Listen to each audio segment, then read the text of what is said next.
नमस्ते बच्चों। आज पाठ 3 प्राकृतिक संरचना एवं अफवाह तंत्र के अंतर्गत भारत अफवाह तंत्र का अध्ययन हम करेंगे।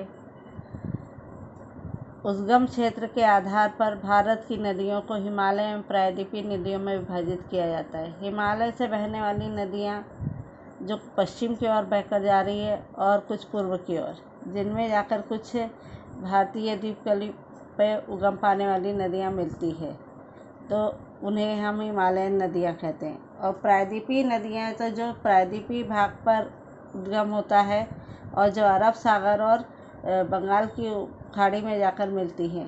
तो इस तरह से हम देखेंगे भारत का अफवाह तंत्र।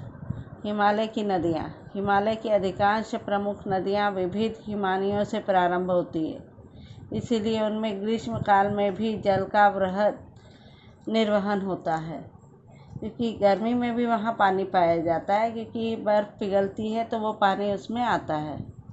वर्षा काल में उनमें बाढ़ आती है। ये 12मासी नदियाँ हैं। इस साल भी हमने देखा वर्षा काल में इनमें पानी बाढ़ आई, क्योंकि ये नेपाल और चीन से बहकर आती हैं, तो इसमें पानी रहता है। इस समूह में सिंधु एवं उसकी सहायक नदियाँ एवं गंगा और उसकी सहायक नदियों का समावेश होता है। सिंधु और उसकी सहायक नदियाँ तो सिंधु की है झेलम, चिनाब, रावी और ब्यास। पश्चिमी हिमालय से अर्थात जम्मू और कश्मीर राज्य में बहती है। ये पश्चिम की ओर बहकर जा रही है। वे एक दूसरे से काफ़ी समानांतर बहती है। सिंधु की एक प्रमुख सहायक नदी सतलुज का उद्गम मानसरोवर के पास होता है और वह पश्चिम दिशा में बहती है। ये मानचित्र में देखकर हम आसानी से समझ सकते हैं। ये नदियों का जो मानचित्र आकृति 3.5, ये देखिए सतलज इस ओर आ रही है, रावी भी इसके समानांतर बहकर आ रही है, चिनाब भी वहीं बहती है, झेलम भी वहीं बहती है और सिंधु ये ऊपर से आ रही है। ये सब नदियाँ बाद में जाकर पूरी सिंधु में मिलती है, जो कि पाकिस्तान में होता है, अपने देश में नहीं। और अपने देश में ये सब पंजाब राज्य के पास देखिए ये सब नदियाँ, सतलज दिख रही है हमको, पंजाब में ब्यास भी दिख रही है। तो इस तरह से ये नदियाँ पश्चिम की ओर बहकर आ रही हैं। सतलज उसकी सहायक नदियों के द्वारा लाए गए अवसादों के निक्षेपण से भारत में पंजाब के मैदान बने हैं। सिंधु नदी आगे पाकिस्तान में जाकर बहती है और अरब सागर में मिलती है। गंगा ये पाकिस्तान में बहती है आगे और जाकर फिर अरब सागर में मिलती है। गंगा नदी का हिमालय के गंगोत्री नामक हिमानी से उद्गम होता है। हिमालय पार कर मैदानों में प्रवेश करने पर वह पूर्व की ओर बहने लगती है। हिमालय में उद्गम पाने वाली गंगा की सहायक नदियाँ भी इसी तरह बहती है। तो गंगा को हम भारत की सबसे बड़ी नदी के रूप में देखते हैं, जो गंगोत्री में उद्गम होता है और जब हिमालय पर्वत से नीचे उतरती है और उत्तर प्रदेश में मैदानों में प्रवेश करती है और पूर्व की ओर बहने लगती है।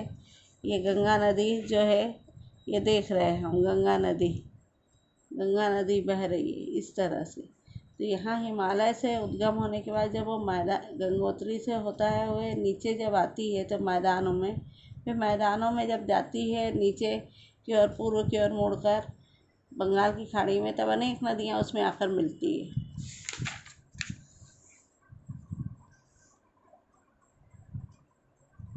हिमालय में उद्गम पाने वाली गंगा की सहायक नदियाँ भी उसी तरह बहती है।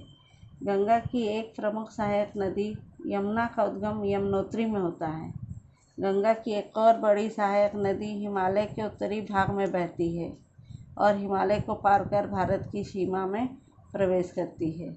जब यह हिमालय में बहती है तो इसे त्यासांगोपा के नाम से जाना जाता है, और जब वह हिमालय पार करती है तो उसके प्रवाह को देहांग कहते हैं।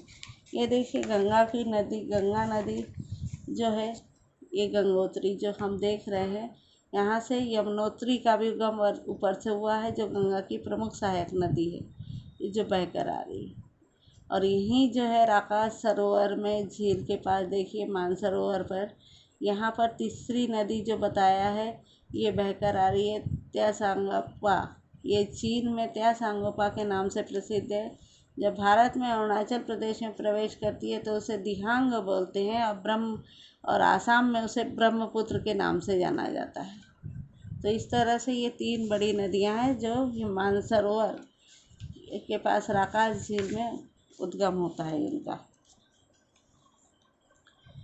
ये इस प्रवाह को देहांग कहते हैं। पूर्व की ओर बहने वाली नदी को ब्रह्मपुत्र कहते हैं। गंगा में अनेक सहायक नदियां समय समय पर मिलती है और इसीलिए उसका निर्वहन बढ़ता जाता है। ब्रह्मपुत्र बांग्लादेश में गंगा में मिलती है। यहाँ पानी और अवसादों का बड़े पैमाने पर निर्वहन होकर बहुत विशाल त्रिभुज प्रदेश का निर्माण हुआ है। सबसे बड़ा त्रिभुज प्रदेश है। प्रायद्वीपीय नदियों में से कुछ नदियाँ भी गंगा नदी में आकर मिलती है। उनमें से प्रमुख है चंबल, केन, बेतवा और सोन नदियाँ, जो हम मानचित्र में देख सकते हैं। देखिए चंबल, बेतवा, केन, सोन नदी है जो है, ये सब गंगा में जाकर मिल रही हैं। बाद ये प्रायद्वीप पर उद्गम पाने वाली है। और ये जो ब्रह्मपुत्र नदी थी ये बहकर आ रही है, बांग्लादेश है यहाँ, ये बांग्लादेश से होकर बहकर आती है और फिर बाद में मिलती है वह गंगा में जाकर। तो इसलिए भारत में यहाँ त्रिभुज प्रदेश तैयार हुआ है इस भाग में गंगा का, जो सबसे विशाल त्रिभुज प्रदेश है। इस तरह से आज हमने भारत का अपवाह तंत्र, उसमें हिमालय की बहने वाली नदियों का अध्ययन किया है।